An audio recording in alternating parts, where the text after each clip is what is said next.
Absolutely. And it's all individual. You're going to go back and look at individuals, not how group played, how this played. But I think when you look at it, hey, teams have a hard time finding 5 offensive linemen, right? I mean, there's teams that don't have 5 starting NFL offensive linemen. So when you get down to your seconds and your thirds, it's always going to be a little bit of a crapshoot for the quarterback back there. But I thought both quarterbacks, for where they should be, played well. Kellen Moore looked like a veteran. Cooper Rush did a lot of nice things for a guy making his first appearance in an NFL game. Rod Smith, if you're looking at him as a backup running back, nothing dissuaded you tonight from saying, don't know if this guy can do it. He ran very well. So, it's one of those perfect games. There's a lot of things they're going to be able to correct and a lot of things they're going to be able to point out and say, did a pretty good job here. Defense, anybody that you would want to take back to Oxnard?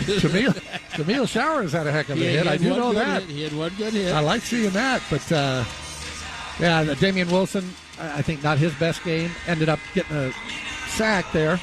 But he didn't do a great job of containing, I felt like. And hard to really look at it, as you know. Until you go back, you hate to sound like a coach. You go back and look at the film and, quite honestly, know what exactly they were instructed to do. What was their assignment? Coaches know that, we don't. They'll figure it out. Christy Scales, are you still with us down there? Yeah, still here. Yeah, anybody jump out at you that's worth talking about? Well, Rico had a good game, a couple of mistakes, a penalty there, but overall we knew he was going to get 4 quarters coming in, and overall I think he got a positive showing. If you let Rico Gathers be an athlete, he will be an athlete. Let's talk about what's coming up, Brad Sham.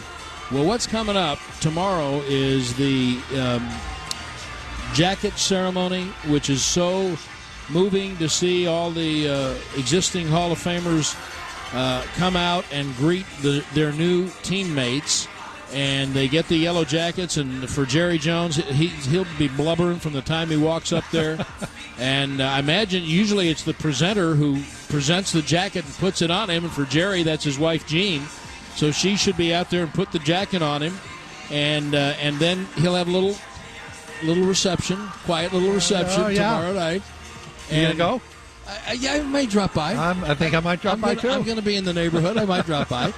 And then on Saturday, the induction, and that's always, if you're a football fan, this is a special place. This is the cathedral.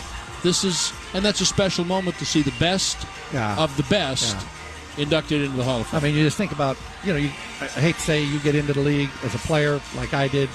You've been broadcasting for many, many years, and you see a lot of good players. I mean, guys where I said, boy, this guy was great here. This guy was a great receiver. This guy was great corner, and they don't get into the Hall of Fame. So when you look at that select group, and I know there's a lot of people that believe this guy should be in or that guy should be in, I don't look at any one of those guys in that Hall of Fame, and I don't know what they're up to now, Brad. 310 people in the Hall of Fame in all the history of professional football. 310 of them. That's it. And I don't look at one of them and say, how'd that guy get in? No, right? me either. And I think that it's going to be a very special moment. Over/under on Jerry's time on Jerry's speech. I don't even know what you're going to set it at, but I'll take the over. Okay, very good.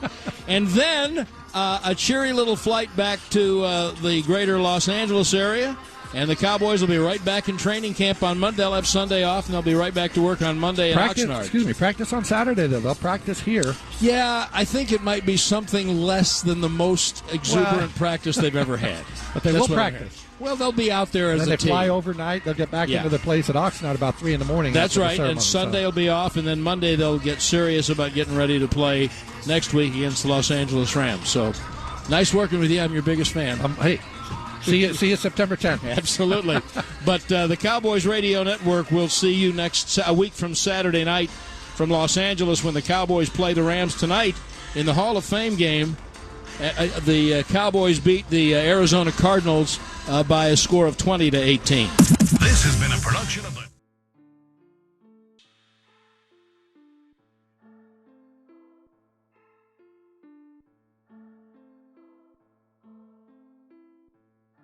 Yo, what's everybody? What's going on, everybody? Shout out to the Cowboy Nation. Shout out to everybody in the chat box. I think that it's Cooper. Is his name Cooper Rush? Is his name Cooper Rush? I think he made the second quarterback on this team. He played balls out, man. I like what he did out there, guys. I really like what he did. Can you guys hear me? Let me know. Give me a thumbs up if I sound clear and everything. Let me know. Yes, indeed. Everybody like what Rico did out there on the field? I like what I saw out of Rico. Yes, indeed. Cooper. I need to do some film on him from Central Michigan, I believe. Guy played fantastic, man. I'm talking about he was everywhere out there on the field. I like what I saw. That's the bottom line. The app today on Roku or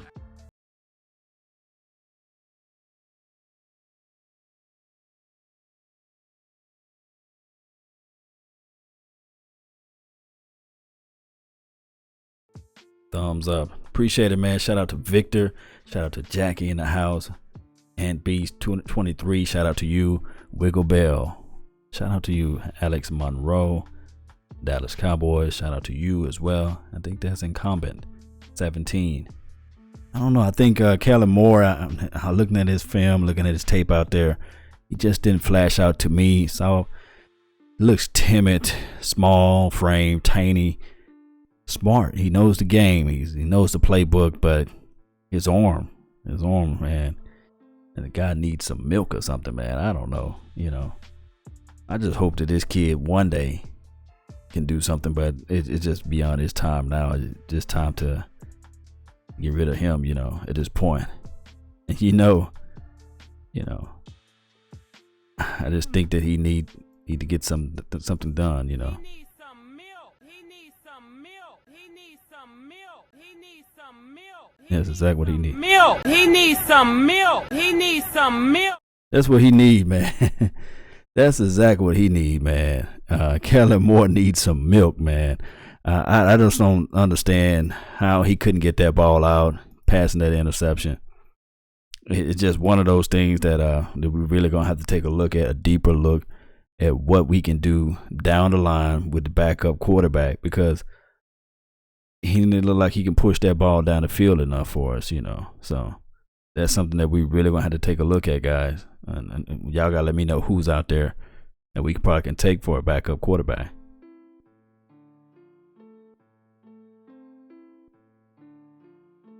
Still not convinced. He needs more than milk from Antonio. He needs something, man. Do you think Rico Gathers is going to be a great look? This from Van Noss Jr. My thing is with Rico is he been on display now. The team got no choice but to keep him now, because at this point you can't slide and sneak him off into the practice squad, because there's 31 other teams that got a great good look at Rico. And beyond the touchdown pass, which was I really liked and I was happy about, the thing that I really wanted to see is his aggressive approach after the touchdown pass. And did you guys see that catch when he looked like he was falling to the ground and got back up and able to get some more yards? That was more than anything to me. I like seeing that type of stuff, that type of temperament out there on the field. That counts more than anything. That aggressive, that hustle mentality. I like what I saw from that guy. Now, number 85 could have played a little bit better, but he had Kellen Moore not passing him the ball correctly. So those are problems that still transpired in my mind. Anthony Brown, what's your take on Anthony Brown? Hey, Anthony Brown gonna be all right, man. You talking about first game, he snapped up some things. His leg's gonna be okay. It's just hamstrings. Sprinters and runners, those small twitchy muscle fibers that's in your leg. That's always a catchy feeling, man. When you're talking about trying to do more running than necessary. So hopefully, when he get back to the start in Frisco, they can get into that hyperbolic, whatever you call that, chamber, and help heal these muscles up. Him and Lewis, need to step that thing up. This is from Swaller Bog. I mean, Law Nation. He said, what do you think about Cheeto? Cheeto played pretty well, just to get his head turned around to the ball. And those who that's something that he's gonna always have a problem with as far as his skill set. He's aggressive. He plays. He take risks. So don't be afraid or alarmed of that. That he'll get his playing legs on him from around week. Maybe before I want him to play every preseason game, of course, but I think he's gonna get his running legs behind him around the third preseason game or the fourth preseason game. He's gonna get things going. And who was it?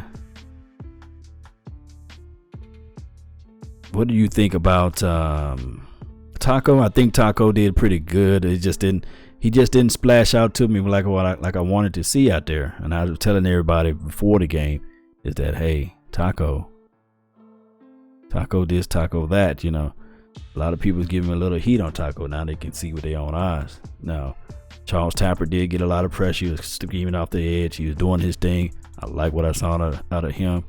It's just so many things, man, that this team is going to have to get their playing legs up under them. I think Bryce Butler did play pretty well. Bryce Butler did Bryce Butler type of things against those type of DBs, second and third string. I want to see Bryce Butler against number ones. Bryce Butler done already proved. Yeah, Jason Polk, he said, hey, Law, give our defense a few games. They'll get gelled together and be amazing. Yeah, the defense is not that hard to pick up. It's a cover 2 scheme. Rob Marinelli going to put everybody in the right situation. So hopefully around week 2 and 3, this team is going to be able to communicate with each other without even speaking. That's the type of defense. Then I like what I saw, believe it or not, pre-game. I like what I saw at number 54, Jalen Smith running around, being in the mix. I like that, I like what I saw out of that. How do you feel about the cornerbacks? This from Garcia, Aaron. Hey, the cornerback's going to be the cornerbacks. I think that Leon McFadden, number 23, kind of pretty much put himself in a situation where if he don't act right next week, then he's going to be off this team. He got to be more responsible playing out there as far as off the field calls, after the whistle calls, and then pass interference and getting his head around. He's going to have to play a little bit better. Versatile genius. Kellen Moore, 12 for 17, 182 yards, touchdown and an interception. I mean, a lot of those passes versatile. This was a struggle, man. And then when you saw number 7 get out there, it just seemed like a cool breeze. Now, I'm going to only imagine, like, next week when they get the old man Luke McCown out there, he's going to look even better because these guys are a whole lot bigger, man. Let's just be honest with ourselves. The vast height and weight and the ability to see over the line and get the ball out quickly counts. It's a major count, So they're going to have to figure things out, man, to get things going in the right direction. Yes, indeed. Yes, indeed. So, that's my points of views on things, man. Hey, Cowboy Nation TV, Nick, shout out to you. Shout out to Matt, too, as well. What game did you watch? Moore made more throws down the field than Rush. Yeah, he did, but it's the comfortability of throws. You got to understand, even though, look, you talking about Kellen Moore against second and third string DBs, defensive players. Now, if you want to roll that out just in case in the event, if we get injured, if the primary quarterback get injured, you want to roll with that, then I don't know what game you're watching, But at the same time, I'm not trashing Moore. I'm just saying from what my eyes see, he looks like he struggled throwing the ball. I could jump that ball that Bryce Butler caught. If I was out there on the field, I would have catched that ball too. If I was a DB playing against him. I still think I can run to keep up with Bryce Butler, even at my age. That ball was forever in the air. So it just seems like that, man. I'm just telling you from what I see out there on the field. But we can say, okay, yeah, he was 12 for 17. He had 182 yards, 1 touchdown, 1 INT. Yeah, we can put those stats up all day. But those who saw the game saw how he was winding the throws. You can just jump the route and sit on the route. And these guys are not even scouting. These guys are not even scouting and playing against what take away his strength. They just trying to learn the plays right now. So that's a story of another day, man, guys. But more through. This is from let me see, Ton Jones. I don't like the fact that Nolan Carroll didn't play in this game. Tells me teams think too much of him. Yeah, the team got him actually starting. They got starting defensive back is Nolan Carroll, AB, and Orlando Scandrick. Those are your 3 starting cornerbacks. Well, no matter how you look at it, those are the 3 starting cornerbacks. And then they got Jeff Heath that's starting, and then they got Byron Jones out there.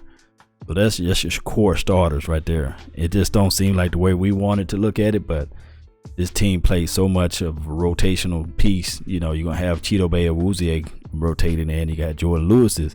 And Jordan Lewis, by him being injured, you really can't see him out there on the field. So that's the starting lineup, whether we like it or not. So we'll see how this thing fold out, in the future. I'm gonna have to go back, Jose. Was it Joey Gatto? I'm gonna have to go back and really look at the defensive line altogether. But I did like to see. I like what I saw the Tapper speeding off the edge. I like what I saw from number 58 too as well, speeding off too as well. I didn't think that Damian Wilson had his best game, but he did. He showed flashes though. So as far as the defensive linebacker core. Latuate, I think that's how you say his name, was out there too as well doing his deal. Yeah, I think Rico Gathers did his deal. Marquez White did good too as well. They played pretty good, man. Brian Brown did good too as well, but towards the end he had a few bonehead penalties, illegal block in the back and stuff like that. That's how you lose games. So I just wish that he was a little bit, I like the way he come in and out of his breaks. Even my guy Lance Lenore, he did average, he didn't explode out to you and anything of that nature. So yeah, they don't have all 22 film for preseason games, but this game will be posted as soon as they release a copy. I think it's going to be at 11 o'clock, 12 o'clock tonight. I'm going to have the condensed version out there. It's going to be on the Facebook page though, so I have a link on the YouTube going to the Facebook page so you guys can watch the game.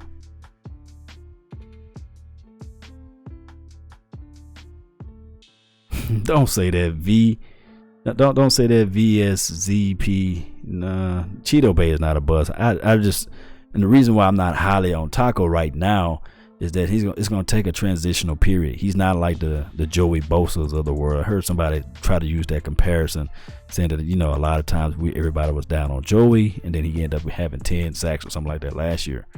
Two different guys. Joey Bosa come from a football pedigree, football background, and was able to have a little bit more weapons in his toolbox than a Taco. Taco is not as strong as Joey, But Taco is going to learn. It's just going to take him a little bit longer. I say maybe 12 to 24 months before he can get his football mind together. Good pick though. Good pickup with him. It's going to be a solid in rotation. Just not going to be a guy that's going to give you 15 sacks. He's not going to be like a Von Miller or somebody, So we can just put that to bed. You can put that to bed,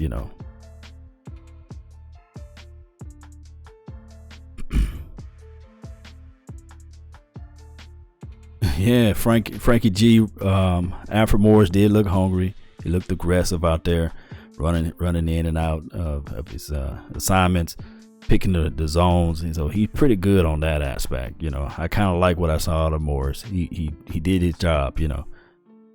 Number 37 looked like he needed to get his training camp legs together.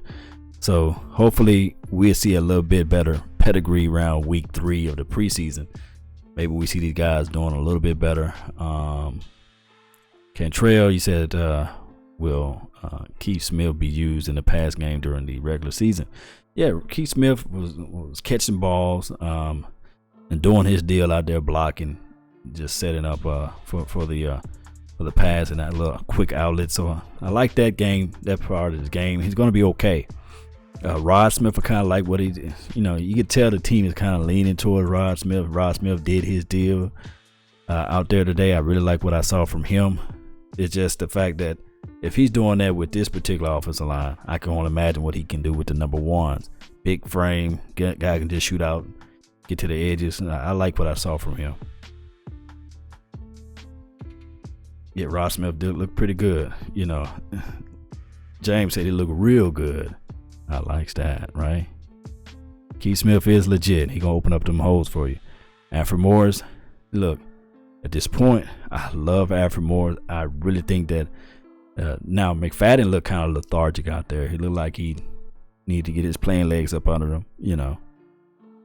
But McFadden, you know, I seen these type of games from McFadden before, and then the next day, I'm talking about Darren McFadden, not number 23 McFadden.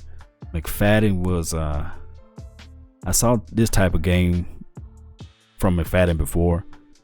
So let's just give it let's pump the brakes a little bit on him.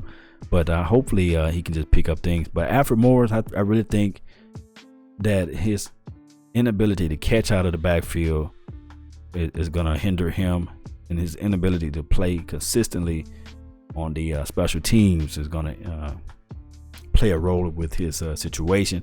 So I really think that they probably broadcast and going to probably trade for him, trade him off, But if he stays on the team, then you got a veteran running back, still a win-win situation if he stays on the team. And I think Super Chalo Man 66. I really think that Andy Jones did okay, did decent out there too as well. Blake Jarwin did good too as well, but I don't think he makes the team. I think he's a special project. What is it? Practice squad project. Special project. I can't talk today. He's gonna be a special project in the making, probably. Practice squad bound, Yeah, Marquez White, man, he's a secret sauce out there on the field. He's doing his thing. Yeah, Cooper gonna be out there, man. I like what I saw out of Jonathan Cooper. But when I really get back and really dissect this film or look back over everything more than once, and when I post this film out there so you guys can do the same, we'll be able to just really, really dissect on this team and see where we at, Football will continue in a moment. What makes new Simply Summer's Eve Feminine Wash different? It's simple. Seriously.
All right, guys, I'm back. It's a pure run defense.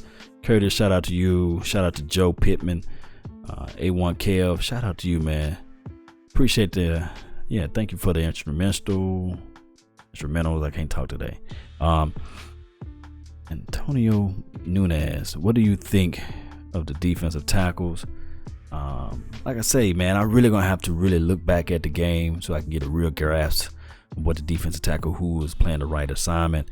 Now, That's my thought right now, but I just didn't see a lot of little push on there. It was just some plays that stood out, but it's just going to be a work in progress, see who's going to really stand out, Collins did look well out there, J-Mac. I like what I saw from him. My Cowboys family, I don't like Heath. Another day is a bad coverage. I gotta say, man, first game, they're not gonna look like world stars, It's good to have our reservations on players at this point, but give it about week 3, all together. Even on, everybody was saying like, okay, well, even with the Kellen Moore, give it about week 3 in the preseason. Let's see, if they're gonna still make those same lethargic, progressive reads and see if they're gonna make the same bonehead mistakes. But I want Cheetah Bay to still play with his aggressive mentality. Even though that one play across the middle, it was a shallow cross, and I think he didn't turn his head around at the right moment. It would allow the guy to get the ball out. Bobby J. Johnson, Kellen Moore needs to go. I feel you, fam. All right, and Grant Kennedy. Time is everything. Yeah, man, timing is everything, but no worries, Xavier Woods didn't do too much. Yeah, did a 4-game preseason. Yeah, so we got a lot of things, a lot of irons in the fire for this thing to really pop off and jump off the way it's supposed to be. I think the O-line gonna be pretty good, Jalen. Jalen Smith for 54. Shout out to you too as well. Shallow Hound, crazy people calling Taco a bust. Yeah, you can't call him a bust at this moment in time. You got to give defensive guys at least 3 to 4 years anyhow. Now, he's not going to be lights out, He's not going to be the Sean Merriman of the world. He's not going to be a DeMarcus Ware. He just don't have that type of skill set. But what he's going to do, right now, what he's going to do is going to be solid, coming into the rotation. He's going to create that. He's going to be good against the run. I saw him where today, earlier, first series, he didn't disengage. He didn't get out to the edge and seal the edge. But those are things that he's going to work out. Shout out to Super Charlo Man 66. Shout out to you, man. Thank you for following the channel for a long time from now. Or at least since from last year.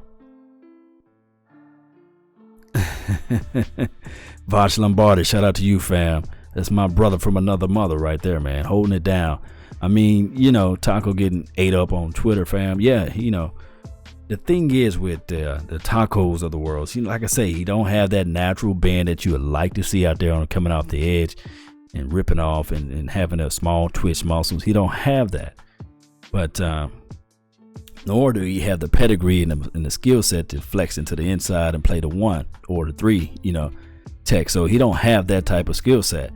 So for people out there, was it a reach going out for taking a Taco with what we had, a 28 pick or something like that? Was it a reach? One can argue and lament that, yeah, it was a reach. Was he the last best defensive end out there? You had the Bashams out there. You had Malik McDowell out there of the worlds, that can play everywhere on the line. He can play into the tier. He can play 3. He can play the 1. He can flex out to the inside and outside. He got a little bend to him. Yeah, but let Rob Marinelli get another week or so in on this guy, and we'll see what we can do from there.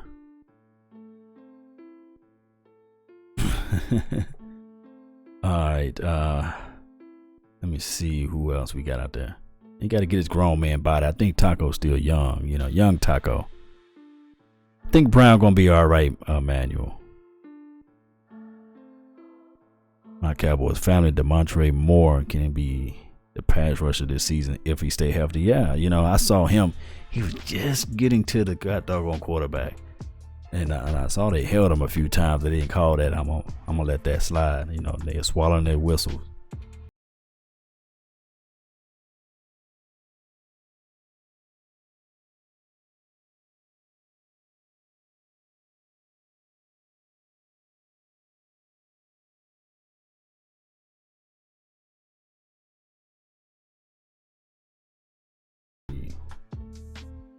How good of a player do you think he is? Chris Collinsworth during the game, the analyst there on NBC Sports, saying he feels like, he's a really good player and could have a big season for the Cowboys. What do you think? Yeah, he's a big target. He's one of the fastest guys on the entire team. There's maybe one or two guys that may be faster than him. He's one of the fastest guys on the entire team. We're going to hear what the talking heads say. There was a point in time when Des Bryant went out and Terrence Williams kind of got ghost a little bit. I don't know about you, but I was one of the people who was saying this is Bryce Butler's moment to come in and truly solidify himself as a dominant player on this team at the wide receiver position. And he didn't do it. No. And that was a disappointing part. You were saying it was yours for the taking, and you didn't seize the moment. Terrence Williams had gone ghost. He was just completely nowhere to be found. Des Bryant was hurt. And this was your moment to really step up and say, I deserve to be the number 2 receiver on this spot, on this team. And Beasley did it. And so that was the one thing that was kind of disappointing to me with Bryce Butler. Mickey made a great point. And again, I said I was going to be positive just this first preseason game. And it was against, guys on the second team, a third team for this Cardinals defense. The defense is very vanilla, but the plays were there to be made. He had a really good catch, a diving catch. There were some things that he did really well, but you just want to see Bryce Butler take that next step and just really grab that position by the horns and say, I want to be the number 2. I want to be the guy that's the go-to guys opposite of Dez. And you got to show it in practice and you got to show it in the game. And tonight was a good start for Bryce Butler. Okay, so you've heard from Mickey, you've heard from Jesse. On the big topics of the day after the first preseason game. Bryce Butler, Kellen Moore, Taco Charlton. The defense, there were a lot of regulars and some starters that got marched their first 2 times on the field today and were down 15-0. Let's talk about that defense when we come back, and then we'll continue to take your phone calls as the Cowboys win 20-18. Gavin Dawson, Jesse Holley, you're listening to the Dallas Cowboys Radio Network. CBS Sunday. Let's take our marks. Your summer crush is here. This is Candy Crush. We built the biggest game show arena. This is mind-blowing. To make the most...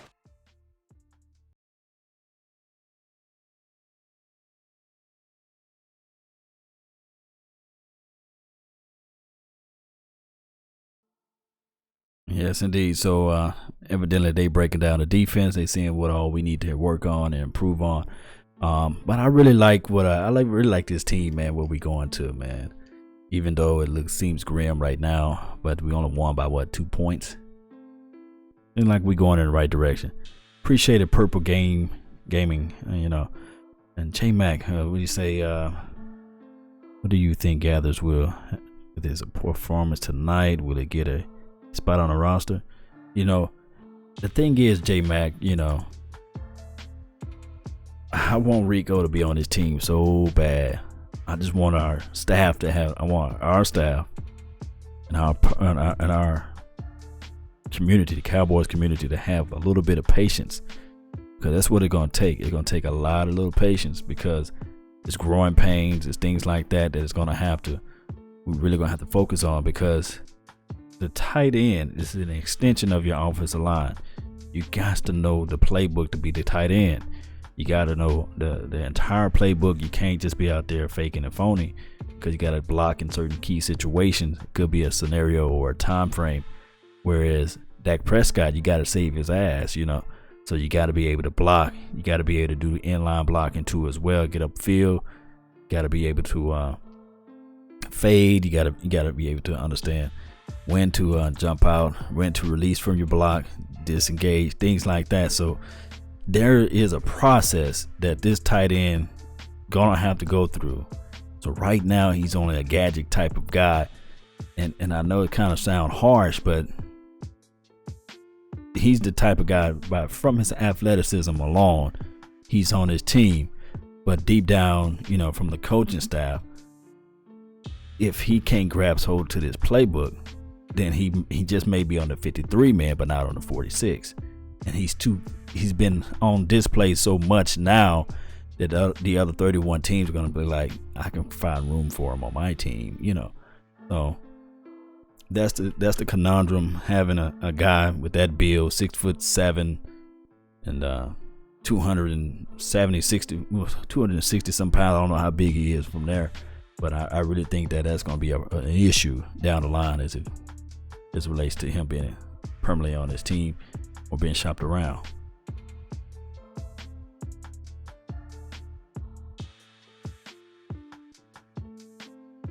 Uzier did nothing. He just got to get his guy another game. It's his first game, so. With a shadow run, you can coach blocking. Yeah, you can coach blocking, but blocking is also instincts. Blocking is also knowledge, you know. One false move, that's your ass, Mr. Postman. You know how that go, right? So I'm hoping and I'm praying that we can keep Rico. I really like Rico. Yes, indeed. The penalties are natural in the preseason. You got a lot of people who normally don't play with each other, and the penalties is first game too as well. So it's going to look kind of sloppy out there. But from a preseason game opening, this is probably one of the best games I saw from a preseason opening in a long time from both sides of the table. Moore should be the backup. Anthony Alvarez, I feel you, man. I feel you. But he can be a good tool too as well for us to, if a team running back goes down and they need a veteran running back, he'd be a good shopping tool too as well, that we can trade and get somebody on that defense to help out. Or, if you really want Rico Gathers on your team, you want one of those wide receivers. You can't keep them all, so somebody gonna have to be the odd man out. You might have to get rid of a lot. You might have to get rid of one of your running backs to keep a wide receiver, like the number 85 kid or the number 81 kid, because you're not gonna let Bryce Butler go.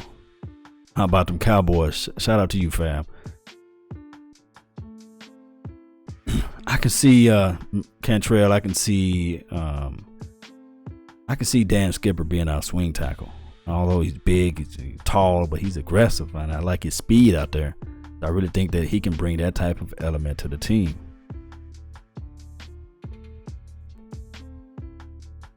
I don't think Skipper just too damn tall to be a guard though. He's just so tall. Unless I don't know, man, but it's just how it is. Shout out to you, man, for the donation to help grow the nation to be the best. How about them Cowboys?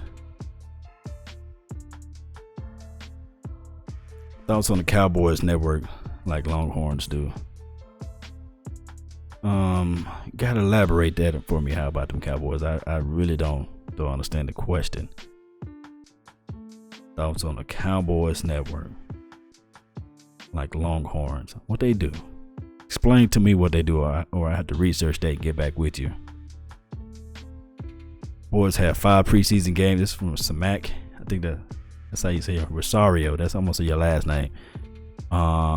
Boys have 5 preseason games, and will we see who gets better in week to week? Yeah, that's the process there. Who's going to get better? Who's going to be more formidable out there? Who's going to be picking up the playbook better? Those things are all we're going to have to pick up, through the midst of this project, Let me see what the guy's talking about. Isn't matriculating down the field. Very nice. Yeah, everything will be different once that regular season starts. You get Dak and Zeke and Dez out there.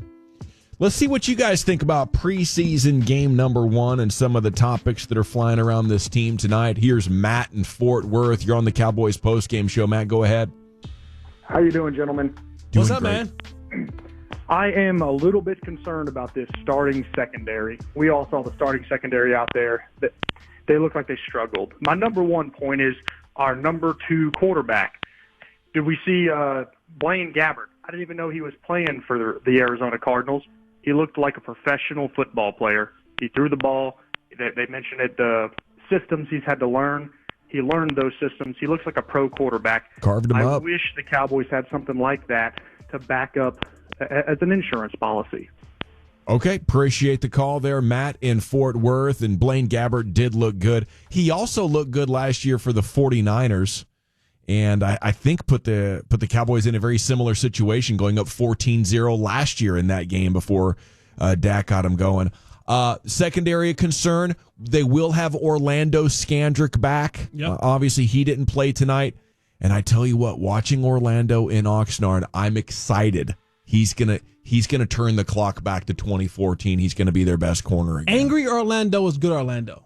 Chip on your shoulder Orlando is good Orlando. And I think when he sees what they're doing with the youth movement, he kind of feels some kind of way like, wait a second, you guys trying to push me out of here just yet? I'm not ready to go just yet. So angry Orlando is going to be a good Orlando for the Cowboys. He's quick Orlando, too. You know, Nice. last year I think the hamstrings and coming back from the knee really bothered him more than he let on. This segment brought to you by Susan G. Komen. Learn how the Dallas Cowboys and Susan G. Komen are fighting to end breast cancer. Visit Komen.org/IPromise. Cowboys postgame show following a 20-18 win in the Hall of Fame game up there in Canton, Ohio against the Arizona Cardinals. We're back. We'll get you the defensive stand of the game. We're going to hear from Brad Sham before too long and take more of your phone calls, your thoughts.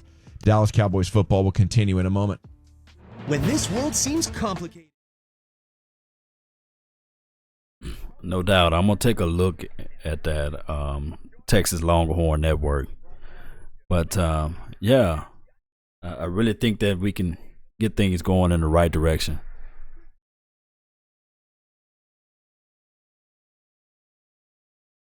It's on CBS or stream it live or on demand. How am I doing, America? CBS Wednesday. There are over 150 million asteroids in our solar system. But all it takes is one to end our world. This asteroid is a planet killer. And only a few will have the courage to stop it. We're not waiting for the government to save us. We have to save ourselves. How far would you go to protect the planet? I want to live before I die. Salvation, CBS Wednesday, or stream it live or on demand. CBS Friday. Yeah, Mark Holmes, hopefully I'll probably catch up with him on his Friday tomorrow show. We can catch up with him on that. Subscribe to me, Marsh. Shout out to South Haven 88 for the extreme support of growing the nation. To subscribe to be the best nation in the world. Appreciate that. All right, so subscribe to the Marsh, man. You know, South of Haven. South of Heaven 88 videos. Been making this video since 2007. That's a long time to be grinding out there. He got t-shirts, he got jerseys, and all those good things, man. You gotta check out his channel. Salute to him and salute to everybody in the Cowboys Nation. Morrison Smith looked amazing. Yeah, Bog, he did. You know, a Dapper, a new Leonard, Lewis Neal was so. Yeah, man. Lewis Neal. I needed one more other game. I need to see from him. I don't know, man. Let's go. Blaine Gabbert did shredded the secondary, man. Blaine Gabbert, see, he failed to realize, man. Blaine been in the system for so long, and the best thing a quarterback can do that's been out there in the system is carve up a cover 2 defense. I mean, it's so vanilla. You can find out the holes in the zone. And then a lot of times, in order for the cover 2 defense to work, these players got to know the defense so they can fly out to the point, fill those zones in. So Blaine Gabbert did what he can do against second and third strings, but we all know that Blaine Gabbert can't do that against number 1 starters, you know, because the guy take too many weird risks. And we saw what he did. Did we play against him last year, right? He threw a pick to number 24. So This is a 33-yard field goal try, and it's no good. They switched roles, and they had Matt Wild, the punter, kick that field goal, and he missed it wide to the right. The Cowboys still lead with half the fourth quarter to play. That was a mistake because the Cardinals did not get an opportunity to go ahead from that point on. It's the defensive stand of the game. Cowboys force a missed field goal. Brought to you by Reliant and NRG Company. That's the defensive stand of the game as the Cowboys win 20-18. Gavin Dawson, Jesse Hawley here on the Dallas Cowboys postgame show.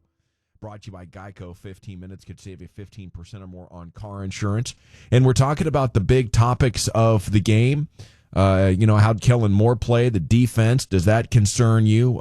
The lack of much of a push or winning moves from Taco Charlton's a big one. That is a first-round pick. We are very used to first-round picks being good for this Cowboys team. They've been on fire for the better part of a decade, really since the very regrettable draft of 2008 and 2009. This team's been very, very good. Nobody's perfect, and maybe that's what we're seeing here. Look, I was in Oxnard. I watched him practice. I'm not overreacting to one game. I'm struggling to see why the Cowboys took him. And you know what? It shouldn't be much of a surprise. Defensive end, those edge players, the most difficult player to identify as a hit in round one. Like, it's about a coin flip on first-round defensive ends becoming good players in the NFL, because it's just such a hard job to do. I mean, think about it. If you can do it once a game, you're amongst the best players to ever do it in NFL history. Just get to the quarterback once before he throws it. He's going to go back there about 45, 50 times. Get to him once, and you're amazing. So it's a very, very difficult job. And I don't want to make light of it, but I see a lot of people rushing to Taco's defense saying, well, give him more time, give him this, give him that. I don't know if you understand the gravity or the opportunities that he's had so far and hasn't come up with anything. Yeah, but I also think because, again, I'm trying to stay on the positive train. I'm trying to keep this thing on the positive track going forward with Taco. And I said in the pregame show that it's a little bit eerie to me that we haven't had more storylines of Taco. Like, he's kind of almost an afterthought in training camp so far. Yeah. He's like, we hear about Rico, we hear about Ryan, we hear about Cheeto, we hear about a host of other guys before we're hearing about our first-round pick. And so for me, I want to just think, I want to have this in my heart of hearts that maybe, possibly, just maybe, that he's having a little bit of a tough time adjusting to the speed and strength and strategy of the NFL. Because, again, when you come from college and you can use one move, when you're just physically better and more athletic than the guys that you're going against, you're going to have a ton of more success, especially when you have a caliber of guys around you, like at Michigan, like he had. He had a bunch of other good guys around him, and so he was able to kind of mask maybe not having so many different moves with just the one speed move. And I think that right there is a telling tale for young players. Watching a guy like Taco Charlton, start developing your game about how you want to do things going forward. Let's pause 10 seconds for station identification on the Dallas Cowboys radio network. This is no doubt, man. They gonna run a hole in Taco, but Taco gonna be all right. Just give him a couple more days, man. Give him a couple more days, maybe 12 months, right? Has called in to join us now, which he will every Cowboys post-game show.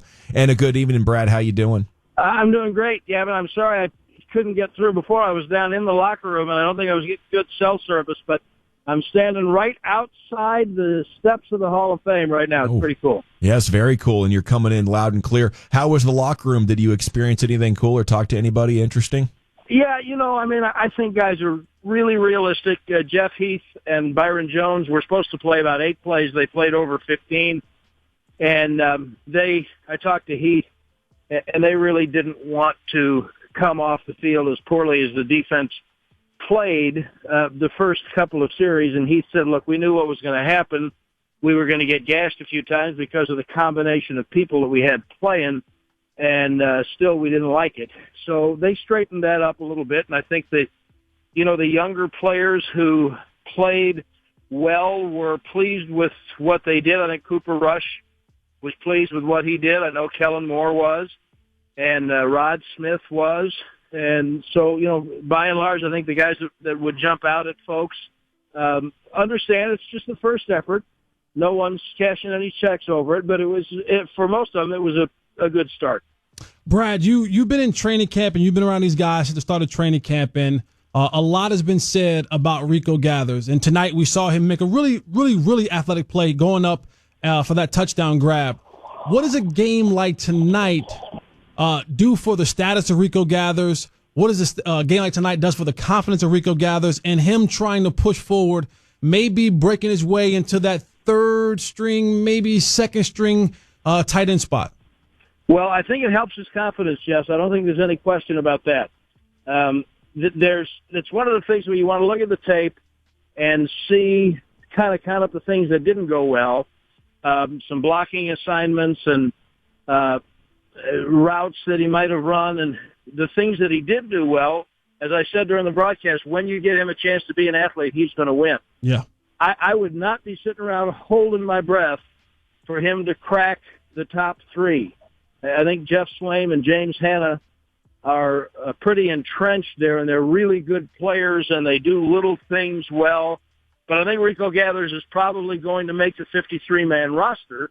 And from one year where he was on the practice squad and hadn't played football since 8th grade to make the 53-man roster the next year, I think that's a huge plus for him and give him a chance to be around, practice more, learn more. He's still showing some immaturity from time to time, and that's all part of growing, and that's part of what they're working with him on in training camp. But a night like this where he makes some plays, it's about playmaking, as you well know, and I think anytime you do that, it's a good thing. Brad Sham, voice of the Cowboy, joining us from the steps, literally the steps of the Hall of Fame. Tonight we saw Bryce Butler kind of come out there and make some plays that I think we all think Bryce Butler can make, pray that Bryce Butler can make consistently. I know that he's trying to break from that, maybe that number 3, number 4 receiver up to the number 2 spot. A guy like Bryce Butler, what does he mean to this team and for a guy like Dak Prescott going into next season?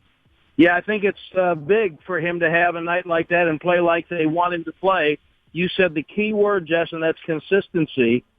He's clearly flashed in the past. I think he's a better player than he was a year ago, and I think last year he was a better player than he was the year before that. But, you have to have some depth. If you get an injury to Terrence Williams or Des Bryant, if you know you can put him in there and he can perform like that, that's a real positive thing. So I think it was a good night for Bryce Butler, and he's had a terrific camp so far, and all that's good for his confidence, too. So, Brad, you guys hang out for a couple of days then there in Canton and wait for the big night? Mickey Spagnola and I are about to tape a Cowboys TV show that'll be on tomorrow night. And tomorrow we will go to the jacket ceremony, and then Jerry's having a little party that we've been invited to. Jealous. So I'm jealous. I'm jealous. Yeah, I'm jealous of me. So I mean, I think it's going to be pretty cool. It's the only party in town tomorrow night, and it's probably going to have about 1,500 guests. And I've heard ridiculous rumors about the entertainment and the amount of money, and I don't even want to get into it. And then Saturday, the team will lightly practice, and it'll be closed, and then we'll have the induction. Watch Jerry get inducted into the Hall of Fame, and then we'll get on an airplane and fly back to L.A. Brad, just kind of being a little bit more lighthearted. You've been around for a long time. I've had the opportunity and privilege to go to a few of Jerry Jones' special parties. Can you eloquently put into words just how nice Jerry Jones' parties are? And this one being a Hall of Fame party. I've never been to one. You've never been to one? You're ahead of me on that. But wow. I will tell you, when the discussion was going around last year that he'd be a candidate, the immediate speculation was if he gets in, that party will be the party to end all parties because that's how he does things. Man. So I will try to. I really don't want to throw rumors of his money around, but we're into 7 and 8 figures. I'll do it for you. That the party could be costing. I'll do it for you. Reportedly, this party for Jerry Jones, he's paid upwards of $5 million for this extravaganza Hall of Fame party that he's throwing. So, well, what I heard that he was paying that for the entertainment. Oof! Holy cow! Ooh. Sounds like quite a night you're in for, Brad. Thank you so much. I'll be happy to report back. Yes, that sounds great, buddy. Enjoy it. You deserve it. There he goes, Brad Sham, voice of the Cowboys, and a participant in one of the great weekends in Cowboys history. Listen, if you guys, I don't know how to put it into words just to kind of help you understand what a Jerry Jones party is like. I mean, it's one of those deals where if you've had the privilege and opportunity to ever go to one, you never forget it. Jerry Jones, we all know, is a go big or go home type of guy. And when he throws a party, he throws a party. And I'm upset and I'm sad and I am jealous of not being able to be one of those 1,500 members that'll be able to attend this Hall of Fame party. Sounds like a lot of fun. There's another fun thing going on in Canton, at least there was before the game started, and that was Jerry Jones and Michelle Tafoya talking about the possibility or lack of possibility of a Zeke suspension. We'll give you the very latest news on that when we return as the Cowboys win the Hall of Fame game 20-18. You're listening to the Dallas Cowboys Radio. Using an overpriced trash bag.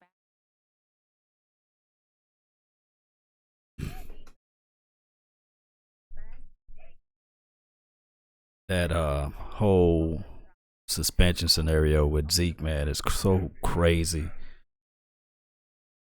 I mean, it's so crazy, man. It's just crazy how they try to railroad that guy.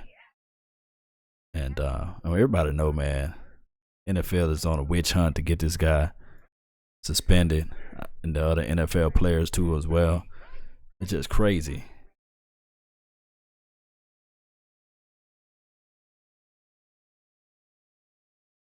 Just crazy altogether, man. So, I mean, if we really look at the Ezekiel Elliott suspension possibility, it's crazy. Adam Pac-Man Jones, we all know that he was arrested and allegedly spit on a lady and all these things. And the NFL gave him one game, right? One game, one solid game, and he was actually arrested. Ezekiel Elliott never been arrested, only been accused allegedly by the young lady who said herself that she was going to try to ruin his career. So it's just so crazy how all of this Ezekiel Elliott suspension, it has been hovering over for a whole year, you know. But it's just crazy, man. I just so hate the NFL for even entertaining that type of foolishness.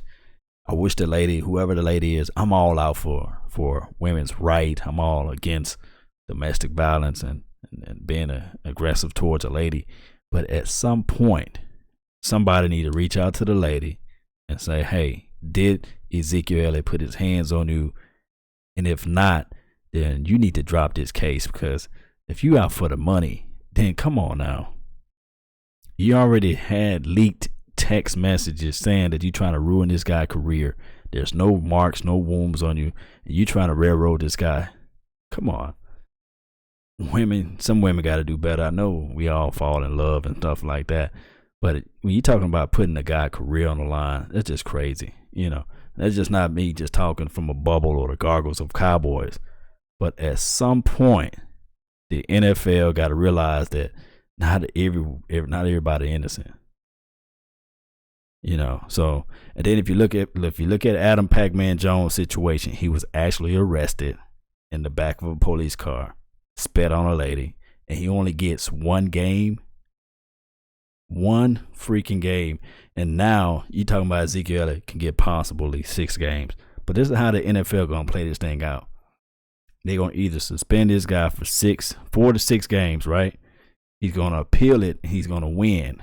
But the process through that whole trying to deal with the media and all that stuff, it's just so baffling to me. It's just as crazy as this Colin Kaepernick BS, you know. The guy threw for 16 touchdowns and 4 interceptions. Now, do you want him on the Cowboys team? I can understand the PR here with that. And I can understand Jerry Jones saying, okay, I don't want Colin Kaepernick. I can understand that. But these other teams like the Miami Dolphins of the world and the Jets and Baltimore and these other teams that need a quarterback need to just go out and pick this guy, because I'm tired of seeing the NFL talking about that too as well. Is the guy being blackballed or not? Man, we all know the guy being blackballed. Everybody with 2 eyes, 4 eyes can see that, you know. But the NFL always like to pander around and say, okay, he disrespected the flag and all this stuff. Come on, man, it's baloney.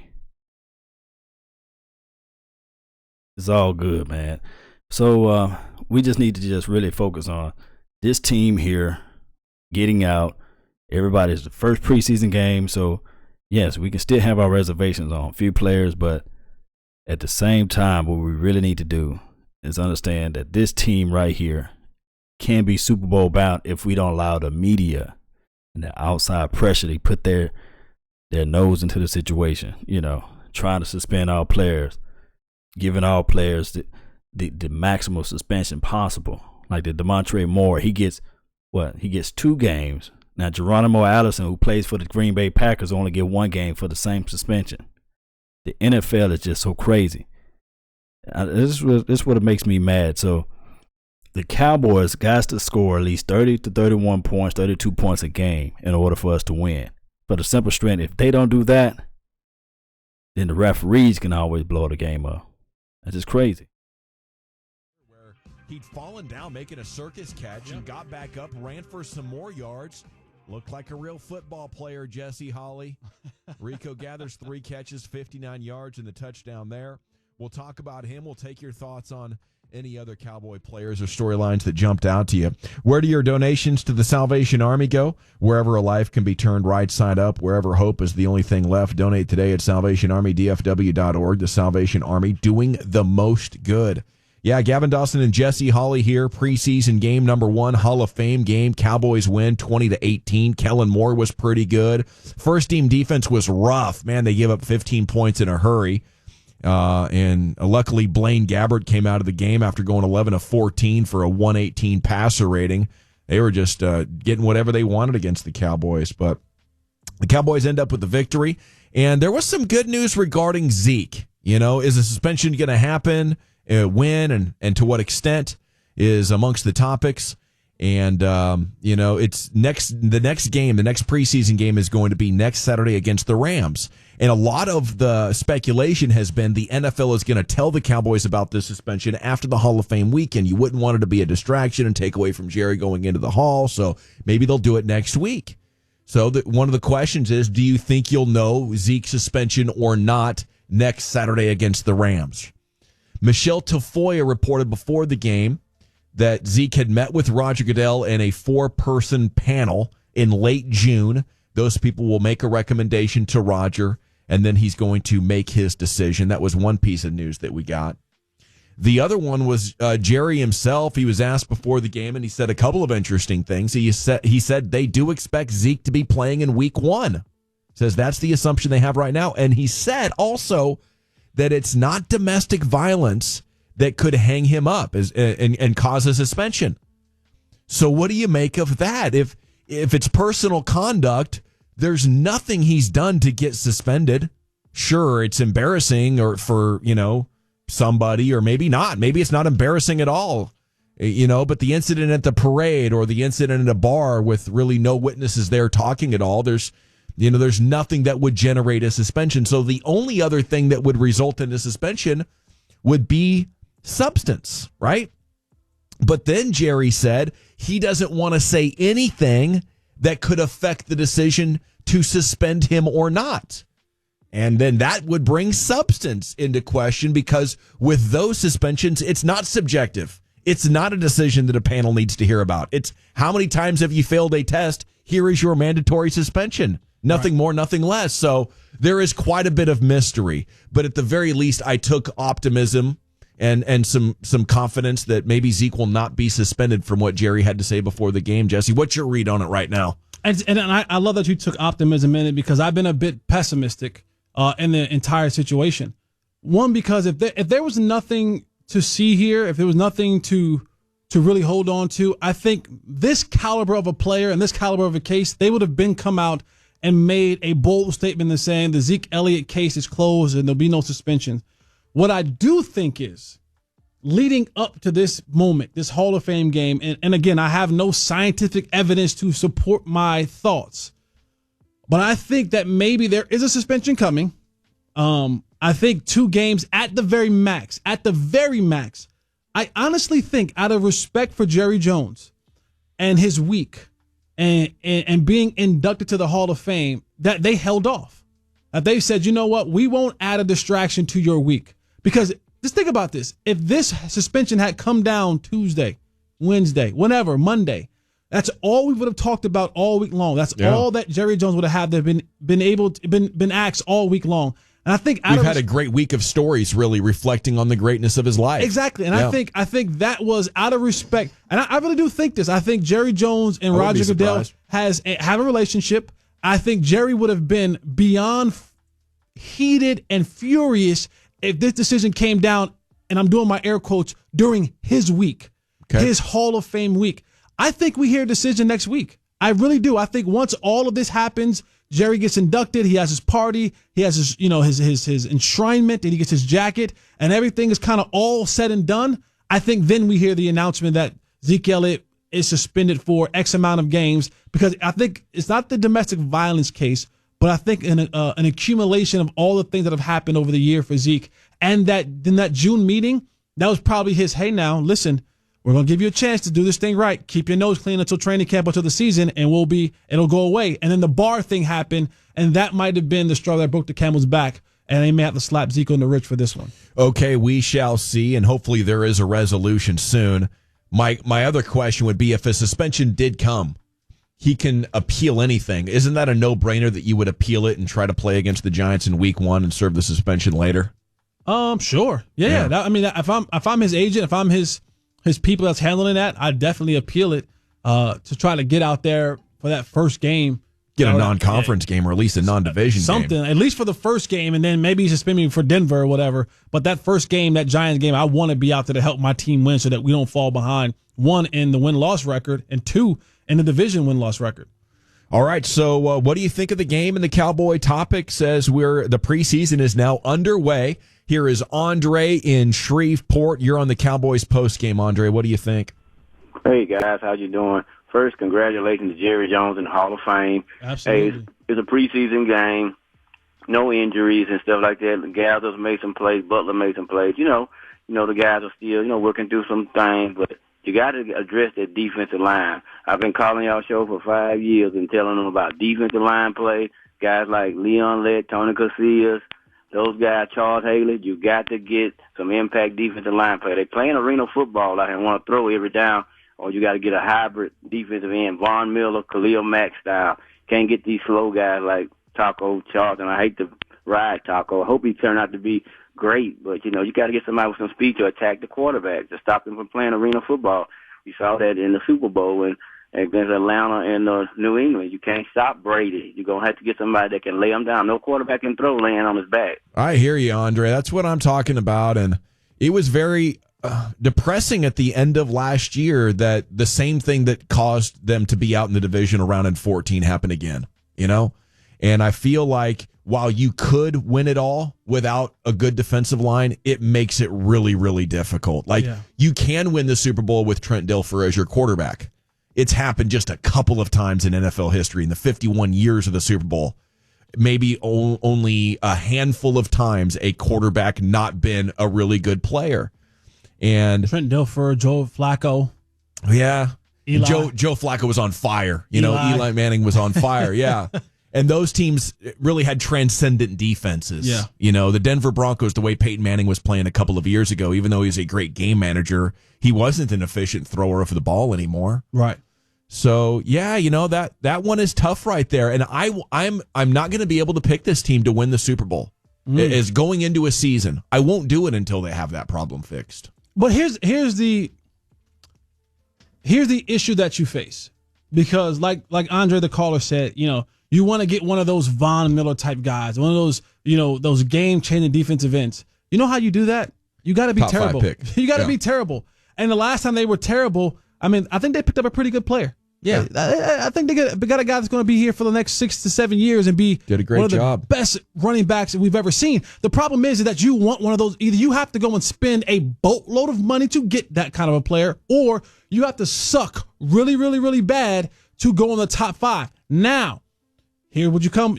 If you suck, then you're saying, well, this team sucks, and da-da-da-da-da. So you can't have one way out the other. You got to hope that a guy like Taco, or you find a diamond in the rough, or a guy comes out of nowhere. But in order to get those Von Miller type caliber players, those Khalil Mack type caliber players, J.J. Watt type caliber players, your team is going to have to suck to get the guy in the top 5 pick. And I hope that their fiscal responsibility they've demonstrated over the last couple of years is building towards that, is building towards eventually we're going to have to, because them trying to get it done by taking a guy that failed the drug test at the combine in Randy Gregory is causing too many leaks in the dam. Yeah. It's causing too much leakage in your roster overall talent if you're using picks every year trying to take these massive, swing for the fences moves, high risk, high reward.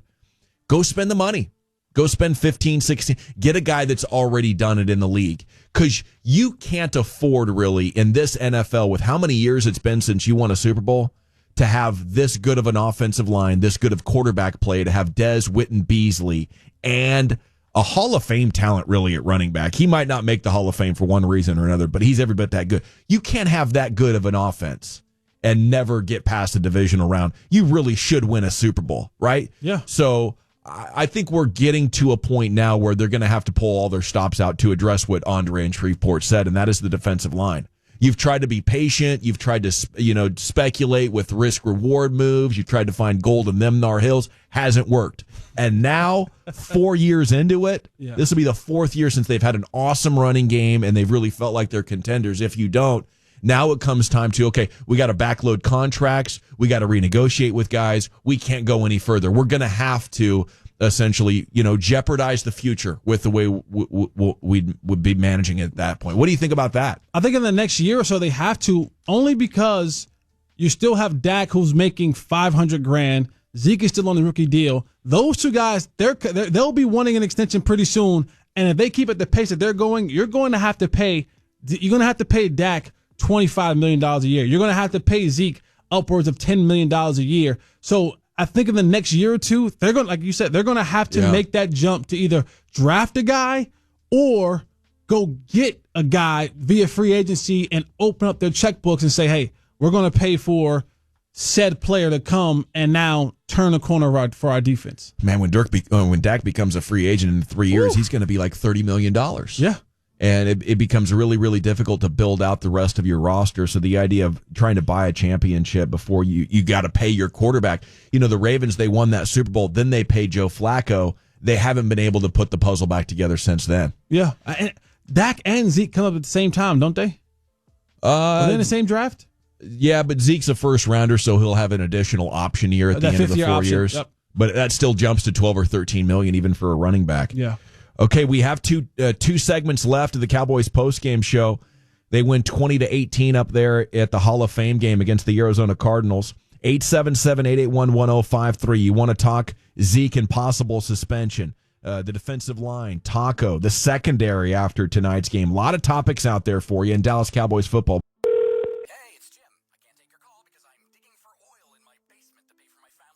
Let me pick it back off of what they said.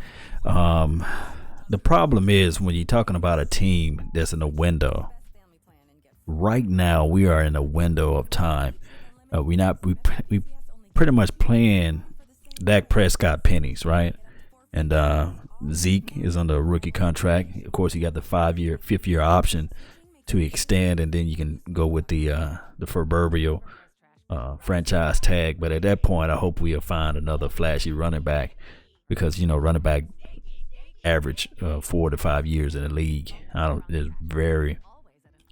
think he has the temperament of an Adrian Peterson to be that type of workout warrior, because every offseason there's another story accumulating with Ezekiel Elliott. Now, granted, I love Ezekiel Elliott, but every year it seems like he's going to have some type of run-ins, off the field issues, whether it's knocking out somebody at the bar or smoking a joint or being out late. Yeah, we're going to have that type of stand up late at night type of scenario with him, and that's come with the territory. So is he an Adrian Peterson type of guy? No, I don't think that you're going to see Adrian Peterson every year. He try to work on his craft. He didn't look like he come back heavier and all that. So, but what I'm talking about is that small window of time that we have, because we know Dak Prescott, if he plays at the rate that he played last year, coming into year 3, year 4, year 5, the only way that we can be able to get this defensive guy and get a team that can corral around him, if he takes the Tom Brady approach. Tom Brady took less money every time. Tom Brady is only getting paid like $14 million, $20 million a year, signing bonus and stuff like that. So, and then they build pieces and they cut their losses before. They don't pay a lot of money up there in New England. So do they still have old tapes of the defense of other teams? Yeah, they're probably still cheating. Who knows what they're doing? But I do know for sure they're not paying Tom Brady, a lot of money. And it's just quite ironic that the Giants player, number 13, Odell Beckham, won all this money, and they're not going to be able to spread that money throughout to the other players on the team. So that's going to be a problem too down the line. So hopefully, within 3 to 4 years, we can figure out a way to pay Dak. And 3 to 4 years from now, Dad's going to be on his last on his way out. So hopefully we'd have found another wide receiver. So somebody put in the chat box on my Facebook page that we need to draft a wide receiver next year to fill in the gaps for the be that next Dez Bryant. But hopefully we have that guy already, like the Andy Jones of the world and the number 85 kid Noah Brown, if he can stay healthy, if they can make the team. So hopefully they can be the next Dez. I don't really see Bryce Butler being that guy, but this team got a small window, and I think we got all the pieces out there. Our only probably weak hole on the defense will be that defensive line. And on certain pieces, and I know it's just week one, but hopefully as a unit, collectively, everybody can get together and get to the quarterback. And if we can figure out a way to get to the quarterback, then we can get beyond the first round of the playoff, get beyond the second round, and then get off to the Super Bowl. It's possible. It's believable. It's just that we got to get these pieces together. Will Tapper be that guy that get out to the edge and get to the quarterback? Will it be a hidden pieces of DeMontre Moore? Will he be that guy that can get out and get to the quarterback? Would it be the also guy Benson Mayowa? Will it be one of these hidden guys that can get to the quarterback? That's all we really need to do, man. So we really need to figure out things to get things going in the right direction. Hey 2016.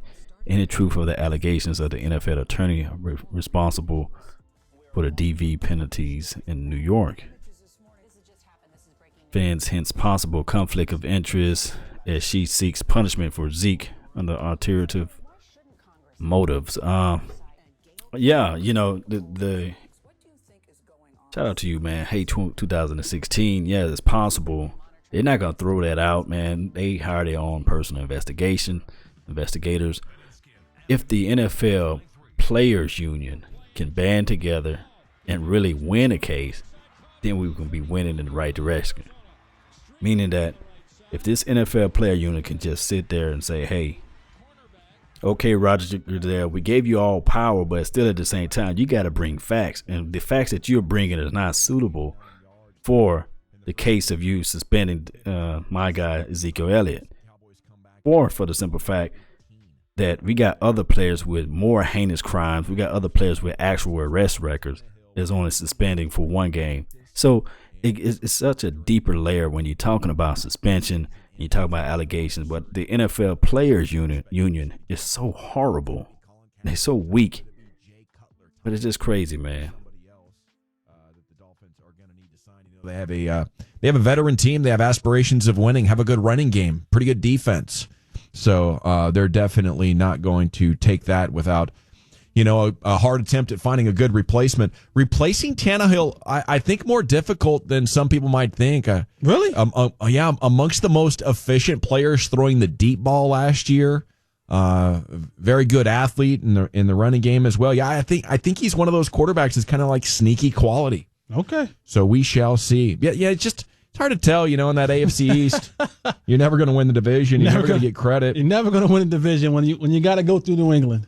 Here's Jordan in Plano. You're on the Cowboys post-game show. Jordan, what do you think about the Cowboys game tonight? Jordan. Looks like he's no longer with us. Ceiling is the roof.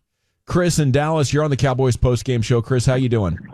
Man, that only took forever, man, but I love you guys. Well, thanks for holding. Yeah, we appreciate that, man. Greatness sometimes takes a little bit of time. It's all good. Man, I want to tell you, man, I love to see, Moore out there playing today, man. He did a good job. It's just the first game. The best thing about it is it's a preseason game. We still got 4 more games to go, guys. You know, I mean, I think all of our players will be able to have a chance to be able to get their, their abilities together over the amount of time. You know, Taco Charlton, he kind of let us down today. But, my main problem right now I kind of want you guys to talk about is just these suspensions, man. I think they're going to kill us. You know, last year we paid $500,000 in suspensions, and we're going to pay about another $500,000 this year. So, you know, I think we got to get that under control, and we really do have to work on our defense. You know, that's just my thought for tonight, though. Yep. Appreciate the call. I mean, where do you go with the suspension topic, Jesse? I know this has to be frustrating for you as a former player. Yeah, absolutely. I think the thing that's frustrating for me is that these players don't understand the opportunity that they have. Like, to play in the National Football League is not a given. You're talking about being 1% of 1%. My time in the National Football League, it may have been brief, but I enjoyed every single moment of it. And I would give my right arm to have the opportunities a lot of these guys have again. And there's tons of people who are out here on the outside looking in who are saying, man, I would give my life, not literally, but they would give, maybe Jamal Adams. But they'll give a hand, an arm, something to be able to go out there and play on this field. And a lot of these guys, despite what you may think about substance abuse, despite what you may think about the Goodell being too hard, whatever it may be, there's guys who are out here who would literally give everything for this opportunity. And it's frustrating for a guy like me who would love to have more opportunities like these guys are having. Do you think the organization has any responsibility in standing by their players too much? Does it send the wrong message that it's okay, we'll get through the suspension and you'll be welcomed back with open arms? We heard Michael Irvin today on the pregame show, and the one thing that he said, the question that was asked to Michael Irvin was about, what was one of your greatest stories about Jerry Jones? And it was about him being there. It was about him being there for the guys. And a lot of times for Jerry Jones, he wants to be there for his guys. He doesn't see guys as people who you just discard and let go. He wants to help those who he can. And that's a beautiful thing. But a lot of times it's when you run a business and you have a business, sometimes you have to separate that personal part from the business part. And I think the personal sometimes leaks in to the business part, and it hurts the whole of the business because of one or two guys who you want to take and kind of wrap your arm around and give them a second and third and fourth chance, and they keep continuing to mess up, and that now creates a domino effect in the locker room because these guys depend on certain guys. Your Rolando McClains, your Zeke Elliott's, your Damian Wilson's, your what's the kid in Nebraska? Tapper Collins. No, the one who suspended. Randy Gregory. Randy Gregory. These are guys you depend on. These are guys that are going to be cornerstones of your offense and your defense and your locker room. And when those guys aren't there, it leaves a huge void to be filled by guys who maybe can't fill that void. And now guys are playing out of place. Things aren't right. Your scheme is different, and you lose games and you lose continuity. And there's a frustration that builds in the locker room. Yeah, I don't know if the organization is afraid of the suspension enough, and I think the players might pick up on that. I mean, they signed DeMontre Moore, who had already gotten in trouble and was facing suspension. He suspended 2 games for something that didn't happen with the Cowboys. Heck, we'll go ahead and sign you when you're facing suspension. It's just, it's part of football. Everybody's facing suspensions. We'll just bring in some guys that might get suspended or already facing suspension. And I don't know. I don't want the team to be like the Arizona Cardinals, who have like a zero tolerance policy. People are humans, and we got a lot of guys on the team, and there's going to need some compassion. But at times, but the hammer has to be laid down eventually. It does, yeah. There has to be, especially when you have your head coach always coming out saying, I want the right kind of guys, I want accountable guys, I want the Jason Garrett kind of guys, and then you see the mistakes happening over and over and over again. Trust and believe you me, there's a guys that are looking around the locker room. We heard it when Joe Randall, when he got in his trouble, right? Remember the audio from that? He said, well, Des Bryant did this and nothing happened to him. Right, so guys are thinking this. They're saying this to one another, saying, well, Des Bryant hit his mom and he didn't get in trouble, so I should be good. That is a conversation that's being talked about through the entire locker room. When Zeke does his stuff and nothing happens to him from the team, when you see a guy who pulls an AR-15 out and nothing happens to him from the team, It is a stand your ground state, Jesse. All this kind of stuff is talked about now throughout the locker room, and guys are saying, well, you can't penalize me if you don't penalize him, or I can at least do this. I didn't cross this line. I went to the line. I didn't cross. That guy crossed it. I'm just teetering it. I'm towing the line. I didn't cross it, so I shouldn't be suspended. And these are the conversations that are happening in the locker room amongst these players. Very interesting conversation indeed, and great insights from Jesse Holley, former Cowboys receiver. Here's James in Fort Worth. What'd you think about the game, James? Well, let's move on to Patrick in Corsicana. You with us, Patrick? Yes, sir, Bob. I've been sitting on this phone for a while now. Yeah, man. Thank you, sir. Hey, Jesse, I just want to say one thing to you real quick, brother. Man, I am so proud of you, man, to make the Cowboys from where you came from. And that one catch you took all the way for, what was it, 60 yards or something like that? 77. Please don't cheat me for my 17 yards. Oh, come on, brother. Come on. Give a brother a break. I appreciate it, man. I can only Thank you. remember so much. I only had a handful of plays, man. No, I appreciate it, man. Thank you so much. You bet. Okay, I just want all my Cowboy brotherhoods out there just to chill. Half those people that played tonight are not going to make the team. It kills me every time I had to leave because I waited. I wanted to hear Jerry Jones, but I had to leave after Jerry was on because I just can't watch bad sports. And that was bad football. That was bad everything. So I had to come listen to Brad in my barn and drink beer out here. Sounds like you had a great night, Patrick. Appreciate you checking in, as always, from down there in Corsicana. It's God's country. Yeah, man. All right, we have one more segment to go. We'll get you the player of the game, and then more of your phone calls as the Cowboys win 20-18. Gavin Dawson, Jesse Holley, you're listening to the Dallas Cowboys Radio Network. What makes feminine wash different? It's simple. Seriously, that's the answer. It's made with Shout out time. Shout out to those who still in the chat box. Aggies for Life, Original 6 Production. Shout out to you too as well. Jackie, shout out to you. Law Nation, explain to me the deal with Randy Gregory. He doesn't count against the cap, right? And can we just release him? I think he still counts against the cap because he's signed. The problem is with that is that I think that the NFL is about to change the actual weed law or the substance abuse law as it relates to like marijuana. So there'll probably be a process that Jerry Jones is trying to hold him on just for one more year. But at some point, I do agree that this guy is just love the weed. So I don't think he's never going to be cured of that. It will be best to let him go and pick somebody else up with that particular space on the roster. But it's a fickle process. I don't know the complete entire process of what they should do and what they shouldn't do. But in my opinion, just the risk doesn't outweigh the reward, if you feel what I'm saying. So what is it? Manchester 58-20. How do you like Cheeto Bay? I guess pretty much. So Cheeto, like I say, it was his first game. He probably was nervous as hell out there on the field. So he didn't turn his head around. He kind of looked lost in space, but he did play aggressive. There was a few plays out there that he did contest the ball, and what I liked, showed a little speed out there on the outside. So he's still gathering together. He's going to look back at his tape, and he's going to improve on what he did out there on the field. Aggies for life. So does Joe Buck and Chuck. He's a diehard Rodgers fan. I think so. They are. Fallen Tex? Yeah, he was so close to that pick. So to the interception. So it could be a scenario where he's going to get his legs up under him.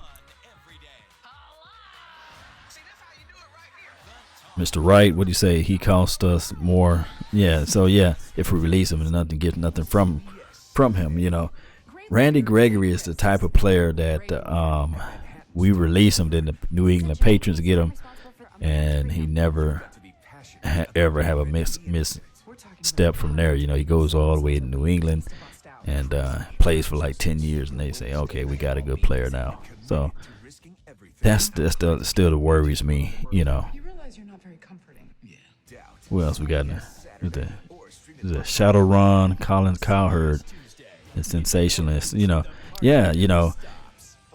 Bunch of bull crap rating. Colin Cowherd, he's just one of those guys who think he knows what he's talking about. Never probably played sports ever in his life, but always have an opinion on it. And, but he's a brilliant, smart guy. I must admit, he's very intelligent. Got a whole lot of followers, man.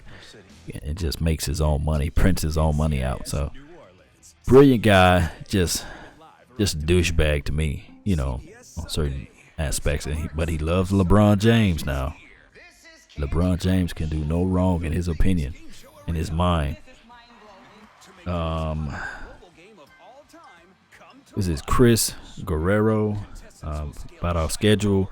Yeah, our first 4 games is gruesome, But the Giants game, the Denver game is going to be a rough game too for us. Giants always plays us pretty hard, so I think we can still come out with a W. I think Dak Prescott going to be that poised, but still the Denver game is going to be a game that we're really going to have everybody shooting off all cylinders, because it's going to be on the road. It's going to be up in the Mile High Stadium, and it's going to be Dak Prescott first time playing out there. So it's going to be one of those games that I really, really want him to be just perfect out there. The LA Rams game, I think we play them, and then we play the Cardinals again. So those games are on top 10 or top 5 defensive games. So we got to play perfect. We got to come out shooting off the hip. So if not, we can't look sloppy for the first 4 weeks. That's why I'm so worried about, not worried in the sense of me just shaking, but I'm just never know about the damn NFL with these suspensions and what they're going to do with Ezekiel Elliott. We need Ezekiel Elliott for the first 4 games.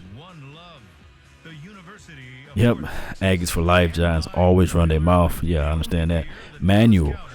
So how does this remind you of JPP? Hey, I don't know the sub conversation that you had before that, but JPP, he did his thing. JPP did his thing. It's brought to you by Pappas Brothers Steakhouse, a cut above the rest, offering prime beef, dry-aged in-house, proud supporter of the Dallas Cowboys. Cowboys win 20-18, and Bryce Butler, he caught 2 passes for 78 yards. Big one down the right sideline, got people excited. What do you think, Bryce Butler? Is there any way he could be as good as Terrence Williams or better? He'd be kind of a late bloomer here in his 4th year, and he's got quite a bit of ground to make up to be as good as Terrence Williams, but you maybe saw more flashes tonight than we'd seen ever before. He has a better skill set. He runs better routes. He catches better than Terrence Williams. He's not as powerful. Powerful? Yeah. What do you mean powerful? What do you mean below the waist? T. Will can get out there and run block with the best of them. You get him the ball on a slant, and he could break through a couple of tackles. Okay. I think Butler's kind of a little thinner. To me, blocking is 1-2. Okay. That's 1-2. Like if blocking really comes down to 1-2, yeah, you got to learn certain techniques to make you really good at it. But blocking is a 1-2 attitude. It's, I want to stop the guy coming at me full speed. I want to bust the guy in the mouth full speed. I want to make that block. That's all blocking comes down to. Blocking comes down to a decision making. So what's keeping Butler from getting to that next level? Eclipsing T. Will then. Confidence and consistency. That's the biggest thing. Is that every time he's given an opportunity to say, all right, Bryce, here's your opportunity. Here's your chance. He's inconsistent. And when you don't give coaches that confidence to put you ahead of the guy that they already had ahead of you, they're going to put the other guy back ahead of you again. Man, it'd be real hard to be confident out there. There's a lot of awesome football players, right? But I guess if you've gotten to that level, it wouldn't be so difficult to summon. Here we go. Here's Bo in Wiley. You're on the Cowboys post-game show as the boys win 20-18 against the Cardinals in preseason game number 1. What are you thinking about, Bo? Bo, what's up, Bo? What's up, Jesse? Well, number one thing I'm thinking about is why everybody's so confident in Dak. Like, I mean, I saw him last year, and it's great. But when I watch people like Greg Cosell break him down on film, against cover 2, he can't hit the deep flag.